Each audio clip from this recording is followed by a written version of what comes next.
Исклучително цврсто, така Филип Рикер го нарече партнерството меѓу САД и Северна Македонија. Актуелниот помошник државен секретар за Европа и Евразија се приклучи на денешното одбележување на 25 годишнината од воспоставувањето дипломатски односи меѓу Вашингтон и Скопје. Рикер, кој беше американски амбасадор во земјава, потсети на почетоците на американското дипломатско присуство, од канцеларија за врски со неколку луѓе до нова амбасада на Скопското кале.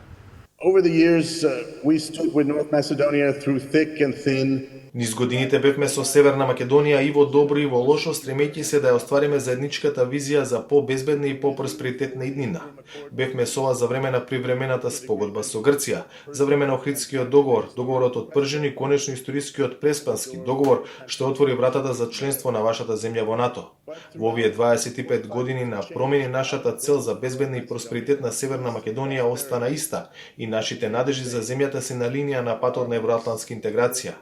Нашето партнерство е исклучително цврсто и така ќе биде додека САД минува низ транзиција на администрација во наредниот период.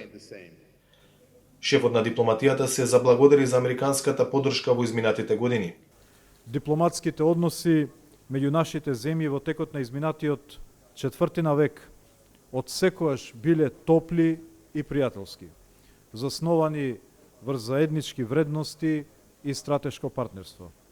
Неодамна со нашето членство во НАТО, оваа партнерство се претвори во сојуз, што е голема привилегија и уште поголема одговорност и мотивација да работиме заедно кон одржување на мирот, стабилноста и просперитетот на нашата земја и регионот. Токму во мандатот на актуелната американска амбасадорка Кейт Бърнс се реализираше целта на која работеа низините претходници, прием на земјата во Алијансата. Бев многу задоволна што во март бев тука за да присуствувам на зајакнувањето на нашето партнерство со целосното заслужено зачленување на земјата во НАТО како 30-та членка. Нашите армии создадоа трајно партнерство во заедничките обуки, но и во борбите едни покрај други. Специјално издание на Поштенска марка денеска беше промовирано по повод 25 годишниот јубилеј од воспоставувањето на дипломатските односи меѓу двете земји. За Гласот на Америка, од Скопје, Владимир Мирчевски.